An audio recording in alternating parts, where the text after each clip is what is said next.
Ano pong atin, ma'am? Minsan, hindi ko siya malakyan. Hindi mo maangat. Minsan, tapos, hindi ko rin masakit. Tapos yung talampakang Tuhod, talampakan, shoulder, okay. Wala kayong mga disgrasya? Wala kayong mga opera before? meron, Anong opera? nag-disgrasya po ako sa accident. Okay po. 2 beses po. Ha? 2 beses. Ngayon, ano pong nabali sa inyo before? Ano po yung mga... Inano sa akin, sa Japan po. Hindi operahan pero hindi na daw muna kasi baka daw mag-isip. Dahil anigit ko sa opera. Ngayon, bakit ka uoperahan? Merong na-compress? Upo niya, may lumipis na po. 4 lumihis. Buti na lang, sinabi nyo kasi ang pangkaraniwang shoulder, shoulder treatment kasama ang neck. Kasi yung neck natin, tignan nyo po yung tinatawag natin mga nervous system. Ang puno po sa neck, pag ganon. Kaya, pag may sira yung neck mo, mangangalay dyan. Naglo-loss power, nangingimay, parang may ground na hindi mo malaman. Ibig sabihin nun na yung blood circulation po, yung blood flow na nanggagaling dito sa cervical, siyempre, naiipit siya sira eh. Tatlo po ba? 4? Ano po? Ano po ba? 4 ang lumis. Nasaan po yung files nyo? May car accident po pala kayo? Hindi po pala pwedeng galawin to basta-basta. Tapos, naiwak po sa Japan. Pagka may files kayo. Ma'am, hindi ko po muna ito lang muna ko kaso delikado tong Actually, connected talaga yan dyan. Yung sinabi ko, nararamdaman nyo? Opo. Kita nyo? Yung, minsan, pag may hawak po yung baso, ay, nalaglag. Naglo-loss power. Naglo-loss power po. Ngayon, ma'am, kahit picho sana, dapat medyo serious case to sa'yo eh. Gaya nga ng sinabi ng doktor, pag pinakailaman yan, maaaring hindi ka magising. That is true. Kumbaga, direct to the brain yan eh. Pag nagkamali kasi ng adjust dyan, o nagkamali sila ng napakailaman, magba-blackout po kayo. Yun po ang totoo. Kaya yung doktor, sinabi sa inyo yun. Siguro talagang iuusog nila yun. Ngayon, pagka nagkamali, puti ka mo, kayo, malakas ang nyo. Dadaan na lang doon sa gamot eh. Nagamot-gamot. Oh my gulay. Ang problema kasi, So, hindi matitreat to hanggat hindi ko natitreat to. Hindi naman siya frozen, naglo-loss power, ibig sabihin dun sa meno. Pero ni minsan nag-treatment kayo? opo. Anong ginawa sa inyo? Dito po mga nilalagay nilang rehab. Tapos, yung unang accident compress po, yung ginagawa. Ma'am, kailan ang balik nyo ng Japan? 17 po ako pinag-text na po. 17. Ito na? Wala na. Hindi na kayo Kung kaya nyo magpa-x-ray, bumalik kayo bukas. Kasi ma'am, medyo risky yan. Delikado po. Baka mamaya mag-blackout kayo eh. Titignan ko yung kung na-fracture yung spinous process nyo or yung mga vertebral body nyo talaga nadali. Kasi once na i-adjust ko yan, ayos na yun. Pero pag hindi ko na-adjust yun, useless. Ayoko. Ito, gusto nyo, Mr. Greg po, babalik po ako ng July. Dadali ko po lahat ng file ko sa MRI. hindi kahit x-ray lang. Okay lang yun sa akin kasi titignan ko lang kung talagang nabasag yung nyo. Kung ano yung sinasabi yung 4 na umusog. Medyo risky kasi yan, ma'am. Yung dito sa lower nyo, ayusin ko yan. Pero ito, dayain ko man yun, sa tingin ko hindi ko maayos. Sa tingin ko lang kasi yung sinabi ko, yun ang nararamdaman nyo. Yan po ang pinaka-head niyan. Kumbaga yan ang pinaka-puno niyan. Dito sa tuhod nyo, tsaka sa paa nyo, kaya kong ayusin. Yan ang muna ayusin ko. Dito. Dito kasi dati, yung una kong accident sa 6'5", nagkaganyan, biglang gumanyan. Kita So, nyo. 1 year after, Kailangan talaga ma-x-ray. Medyo risky. Ma'am, kaya kong ayusin yan. Pero syempre, kung maayos ko, mag-blackout naman kayo, wala tayong life support dito. Sayang. ano na ito, mag-x-ray na lang. Imbis na kahit magpa-x-ray kayo ngayon, Paano magpa-extra kung walang request na sa doktor? Magdadirect ka. magpapacheck lang kayo eh. Yung sinasabi nilang request, syempre, una niyan, papacheck up kayo. Yun yung request. Kasi sabihin nyo, may sumasakit po dito ko.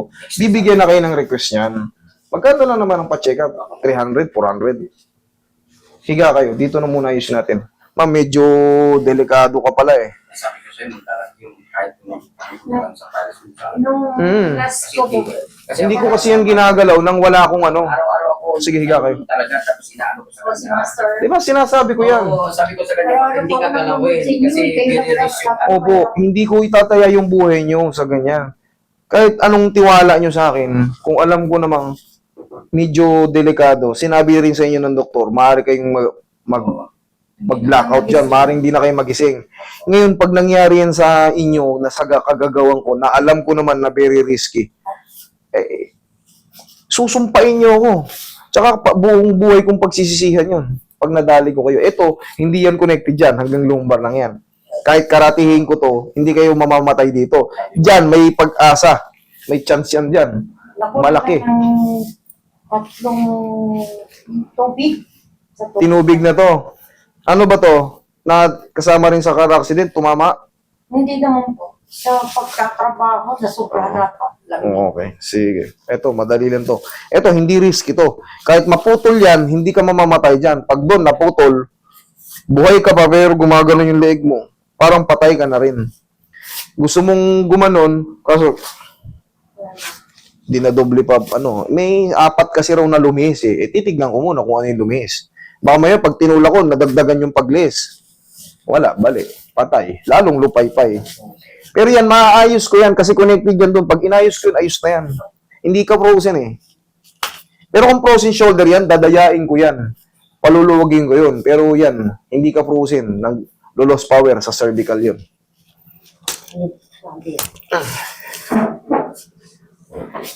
Dito kasi, tinatanong ko talaga lahat bago ko muna karapihin. Kung may mga disgrasya, opera, mas safe kayo. Huwag, kumbaga, di baling magalit kayo sa akin kung na hindi ko kayo kinarate. Kaysa naman, mas magalit yung buong pamilya nyo sa akin pag na-disgrasya ko kayo. Mas gusto ko ng ano, kumbaga, walang mapahamak.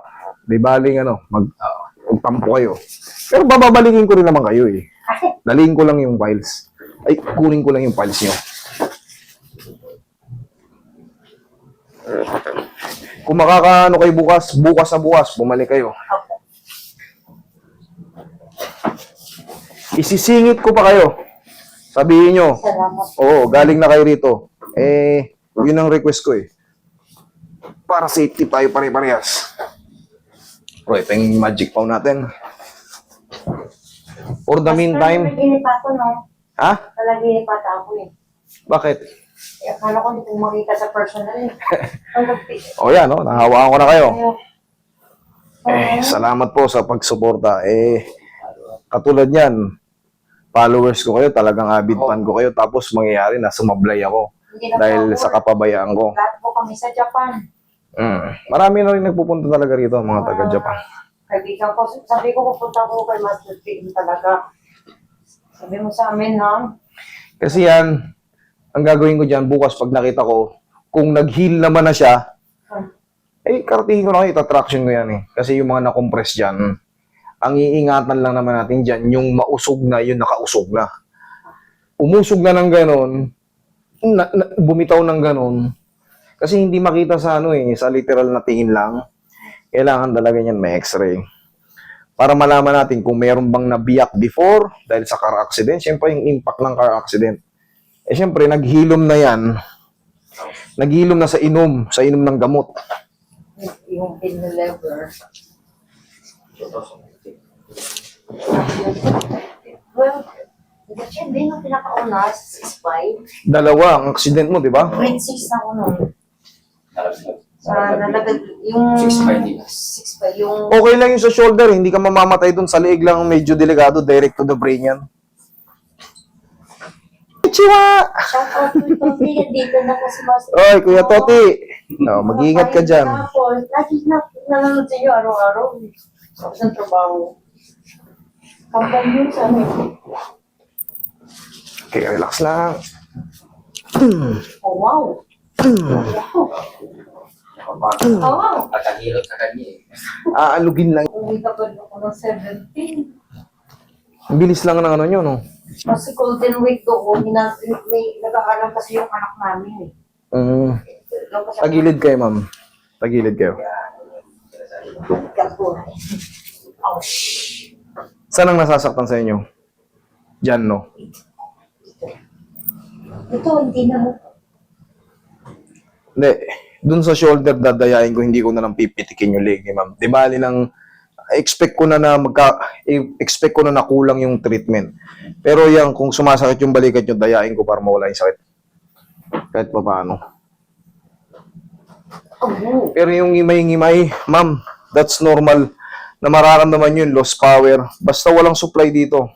Ganun mararamdaman yung ngimay, parang ngawit, parang may ground na hindi nyo malaman kung saan galing. Hindi nyo alam. Basta sa loob, para siyang umaano. Yung blood circulation yan.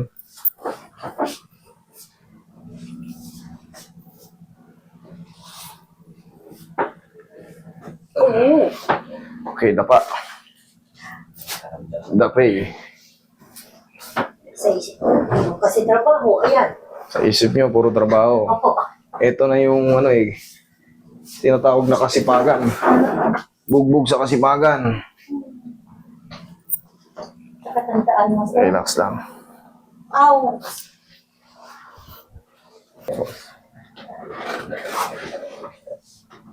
Dayain na natin dito.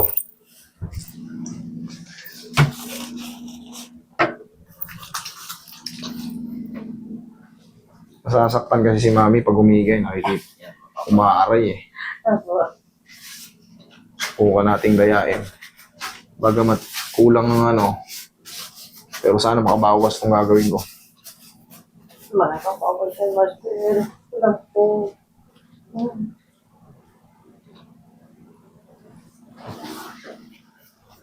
Diyan, hindi masakit.